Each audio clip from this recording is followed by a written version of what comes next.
प्रिय विद्यार्थियों, आज के लेक्चर में हम अध्ययन करेंगे डिज़ाइन ऑफ वेल्डिंग जॉइंट्स में tutorial question on the design of fillet weld axially loaded and symmetrical welded sections के बारे में।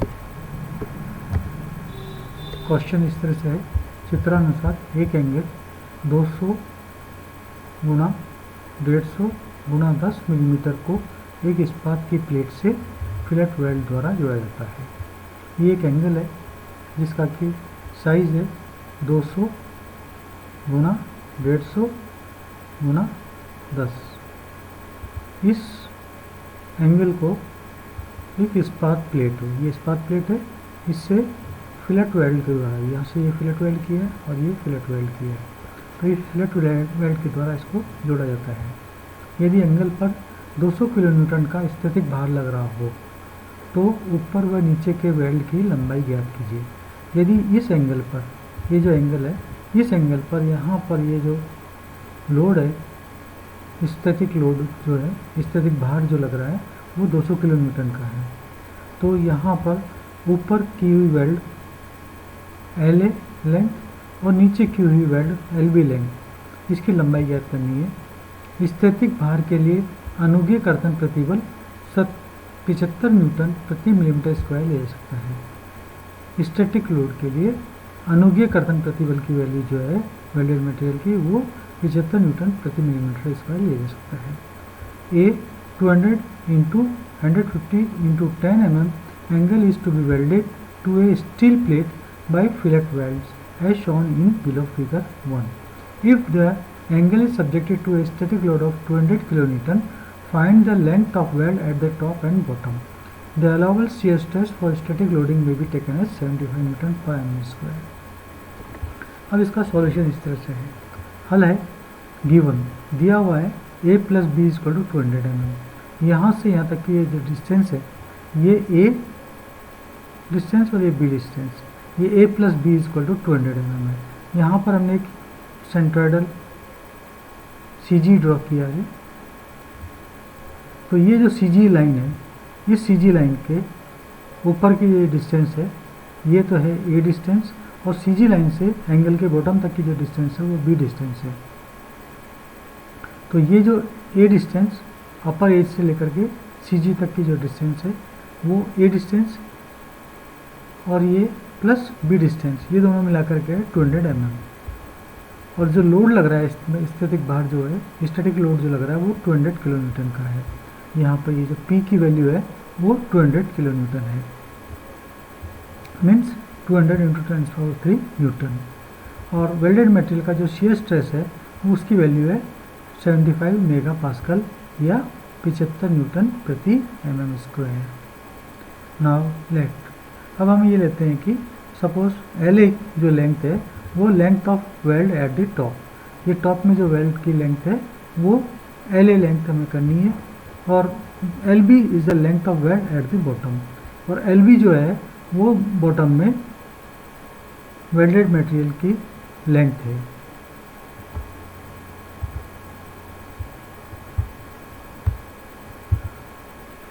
And L is equal to total length of weld. अब यहाँ पर ये जो टोटल लेंथ ऑफ वेल्ड है L, ये क्या हुई LA प्लस LB, मतलब टॉप में की गई वेल्ड LA और बॉटम में जो की गई वेल्ड LB, ये टोटल लेंथ है L के बराबर। Now since the thickness of the angle is 10 mm, अब यहाँ पर एंगल की जो थिकनेस है वो 10 mm है, तो इसलिए therefore size of weld S is equal to 10 mm।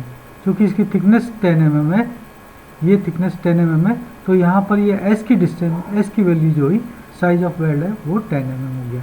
For a single parallel fillet weld the maximum load P, अब यहाँ पर मैक्सिमम लोड P क्या है, this P is equal to 0.707 S into L into tau. अब P की value है 200 into 10⁻³ Newton, और T जो है ये T है 0.707 इंटू S, थ्रॉट थिकनेस, यहाँ से लेकर के यहाँ तक की थिकनेस है, ये T है, वेल्डेड मटेरियल की थिकनेस है, वेल्डेड मटेरियल की थिकनेस T, तो वो है 0.707 into S into L into tau. यहाँ एस की वैल्यू है 10 mm, तो ये वो 10 mm रख दिया। एल हमें फाइंड आउट करना है और टाउ की वैल्यू है 75 न्यूटन पर mm स्क्वायर, तो वो हमने यहाँ पर 75 न्यूटन पर mm स्क्वायर की वैल्यू रख दी। तो टाउ इजकल टू 75 न्यूटन पर mm स्क्वायर। अब इसको हमने सिंप्लीफाई किया तो ये आया 530.25 इंटू एल। तो ये 200 into 10³ equal to 530.25 into L. और इससे हम एल फाइंड आउट करते हैं। L equal to 200 into 10³ upon 530.25। तो ये हुआ हमारे पास एल की वैल्यू है 377.18 mm। मीन्स यहाँ पर जो टोटल वेल्डेड लेंथ है वो है 377.18 mm। और L A equal to L और L A plus L B equal to 377.18 mm। Total welded length है 377.18 millimeter. Now find out the position of the centroid axis. अब सेंट्रोइड एक्सिस की position हम find out करें कि ये जो centroid axis है इसकी पोजीशन क्या है, ये बी डिस्टेंस कितनी है और ए डिस्टेंस कितनी है। Now let B is the distance of the centroid axis from the bottom of the angle. Suppose B जो डिस्टेंस है वो सेंट्रोइड एक्सिस से लेकर के एंगल के बॉटम तक की जो डिस्टेंस है वो बी है, और ये बी होगी this B is equal to this area A1 area, यहाँ पर ये A1 एरिया होगा यहाँ से लेकर यहाँ तक का डिस्टेंस इंटू ये डिस्टेंस। तो ये है 200 माइनस 10, मतलब ये 10 इसमें से सब्ट्रैक्ट करेंगे 200 में से, तो ये बच जाएगा यहाँ पर 190। तो 190 इंटू 10, तो ये तो हो गया A1। 200 माइनस 10 इंटू 10, तो ये 190 इंटू 10, तो ये तो हो गया A1 इंटू Y1 की वैल्यू होगी 95। और इसी प्रकार A2, ये A2 150 इंटू 10, यहाँ से लेकर यहाँ तक 10 डिस्टेंस है, तो ये A2 हो गया। ये A2 इंटू Y2, ये तो हो गया A2 150 इंटू 10, तो ये तो A2 हो गया, और इंटू Y2 इसका हाफ यहाँ से यहाँ तक, तो ये हो गया 5 अपॉन A1 प्लस A2।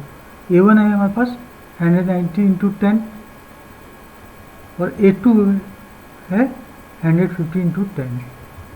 इसको सिंप्लीफाई करेंगे तो ये आएगा 1,88,000 बटा 3,400, और ये आया 55.29।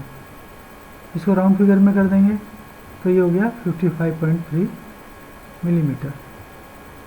एंड अब ए की वैल्यू निकालते हैं। ये तो बी की वैल्यू निकाल ली हमने कि बी की वैल्यू क्या है, ये 55.3 मिलीमीटर है, और ए जो है वो 200 माइनस बी हो जाएगा, तो बी की वैल्यू है 55.3, तो यहाँ पर ए आया हमारे पास 144.7 मिलीमीटर।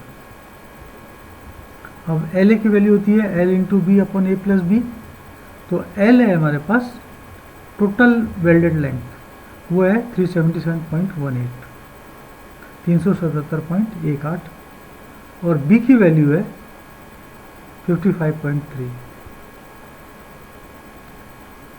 अपॉन ए प्लस बी, तो ए प्लस बी की वैल्यू है 200, वो ये सब्स्टिट्यूट कर दिया।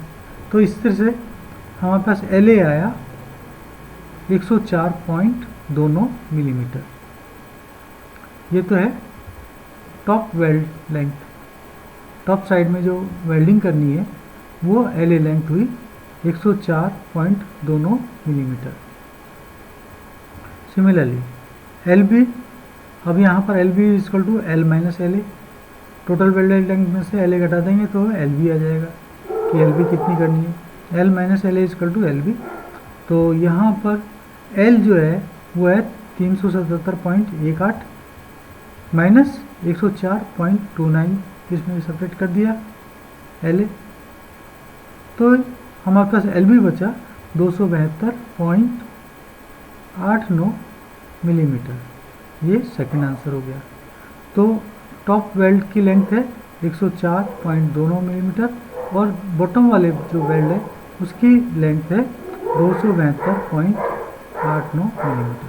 इसमें रेफरेंसेस हैं, ए text book of machine design by RS Kapoor and JK Gupta. Thank you.